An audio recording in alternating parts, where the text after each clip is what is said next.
Olá, bem-vindo a mais um vídeo. Meu nome é Rafael, autor do site Investidor Internacional, e hoje eu vou dar continuidade à carteira de investimentos quantitativa que foi montada em setembro de 2020. Lembrando que este vídeo tem a finalidade informativa e educacional e não deve ser levado como recomendação de investimento. Reforçando que esta é uma carteira real mantida na corretora Avenue e não se trata de uma carteira teórica.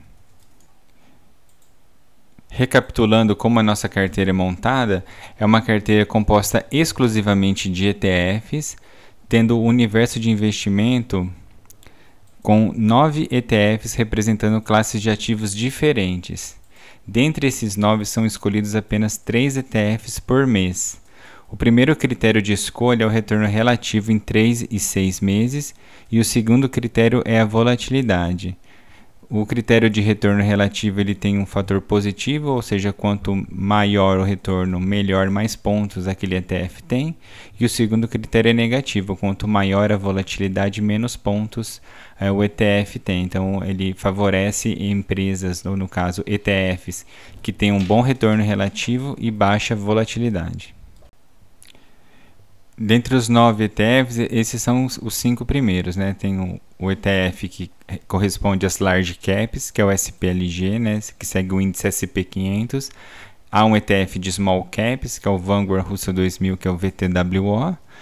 Há o ETF de ações de países desenvolvidos, que é o EFA. Existe o ETF de países emergentes, que é o EEM. Existe também o ETF de commodities, que é o DBC. E complementando os 4 últimos ETFs, nós temos o SPDR Gold Mini Shares Trust GLDM, que é o ETF de ouro, o Vanguard MSCI US HIT, que é o ETF de HITs, né, o VNQ, e tem 2 ETFs de renda fixa, que é o SPTL, que são os Treasuries de longo prazo, e o SHY, que são os Treasuries de curto prazo. É também tido como ativo livre de risco. É este ETF que entra na carteira quando não há ativos em tendência de alta.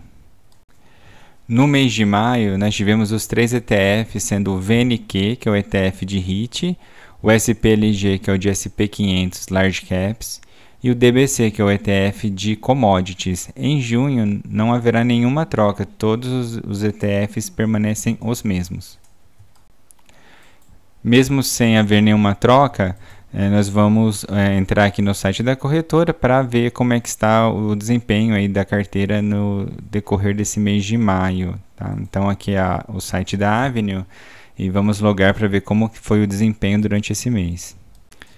Então aqui está o saldo da carteira, lembrando que foi colocado quase 3 mil dólares no início de setembro de 2020, agora a gente está aí com quase 4 mil dólares. Tá? Então são 3.977 de ETFs e 20 dólares de saldo.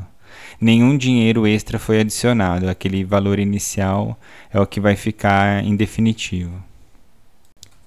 Então aqui os 3 ETFs, né? Então nós temos 75 cotas do DBC, valendo aí 1.395, nós temos 26 cotas do SPLG, que valem hoje 1.283, e 13 cotas do VNQ, que valem 1.298.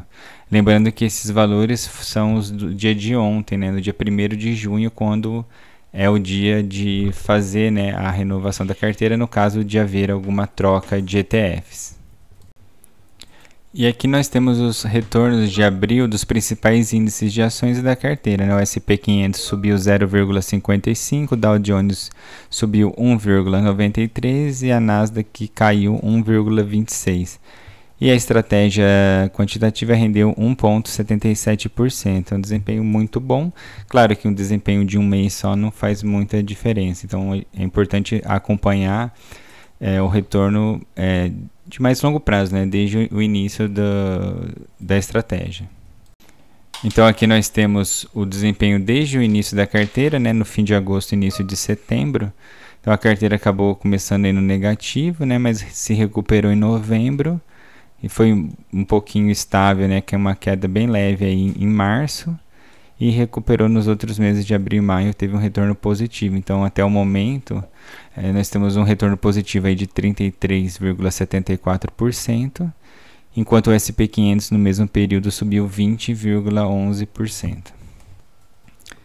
Então, os objetivos dessa carteira são aproveitar os movimentos de alta no mercado, justamente pegando as classes de ativos que estão subindo mais e com uma menor volatilidade.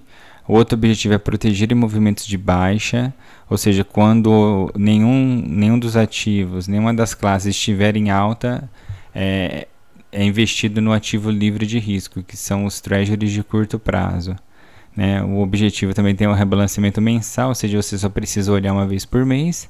Não é necessário acompanhar entre, né, esse período de só verificar quais são os ETFs do mês seguinte, né? Não é preciso analisar empresas, não tem sentimento, tudo é automatizado. Então é um sistema que funciona praticamente sozinho, você só precisa entrar lá uma vez por mês no início do mês e ver quais são os ETFs daquele mês.